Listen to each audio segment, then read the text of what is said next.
विद्यार्थी मित्रांनो, हल्लीचे दिवस एक्झामचे आहेत आणि या एक्झामच्या कालावधीमध्ये सगळ्यात जास्ती आणि वारंवार विचारला जाणारा प्रश्न असतो, की फिजिक्समध्ये इम्पॉर्टन्स टॉपिक कोणते? आणि कोणकोणत्या टॉपिकचा अभ्यास करायला पाहिजे?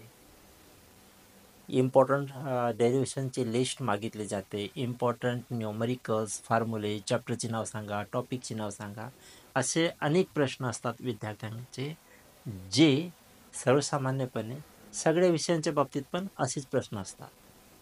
मला तुम्हाला एवढंच सांगायचं आहे, की वर्षभर तुम्हाला शिक्षकाने जे शिकवलं, ते जे एक्झामच्या पॉइंट ऑफ व्ह्यू जास्ती महत्त्वाचे टॉपिक्स होते, त्यावर त्यांनी आधीच जास्ती जोर दिलेला असतो. तुम्हाला जास्त खोलात जाऊन विचारलेलं असतं, समजावलेलं असतं.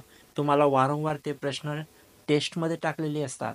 त्यामुळे साहजिकच तुम्हाला जे जे टॉपिक्स सोपे वाटत आहेत आजच्या घडीला, ते टॉपिक्स तेच आहेत, ज्यांच्यावर जास्ती जोर देऊन तुमच्या शिक्षकांनी तुम्हाला समजावून सांगितलं असेल, की किंवा तुम्हाला ते अभ्यासाला भाग पाडलं असेल. त्यामुळे आज 10-12 दिवसावर तुमची एक्झाम असताना जर का तुम्हाला असा प्रश्न पडत असेल, की सोपं काय? किंवा जास्ती मार्क्स मिळवून देणारा एखादा टॉपिक कोणता? या भानगडीमध्ये आज यावेळेला तुम्ही पडू नये. तुम्हाला जे येतं, तुम्हाला जे जे सोपं वाटतं, ते तुम्ही करा. म्हणजे तुम्ही अशी कॅटेगरी बनवू शकता बघा. सगळ्यात जास्त सहज तुम्हाला करता येईल असे टॉपिक्स.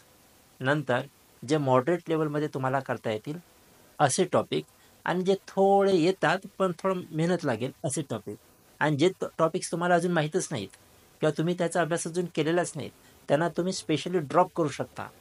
कारण ह्या 3 कॅटेगरीचाच अभ्यास करायला हा कालावधी तुम्हाला कमी पडू शकतो.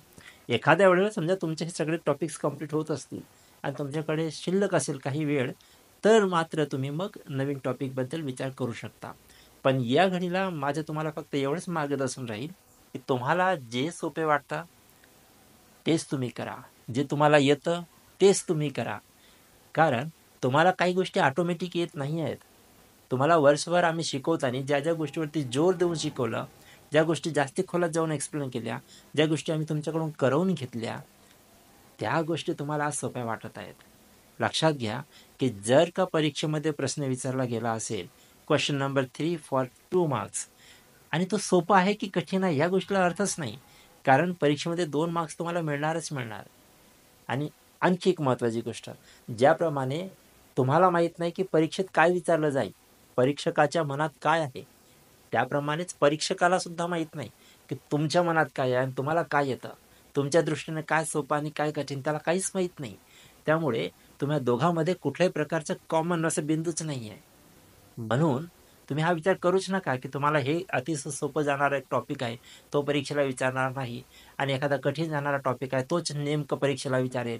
असं कसं होऊ शकतो? त्यामुळे बिनधास्त राहा.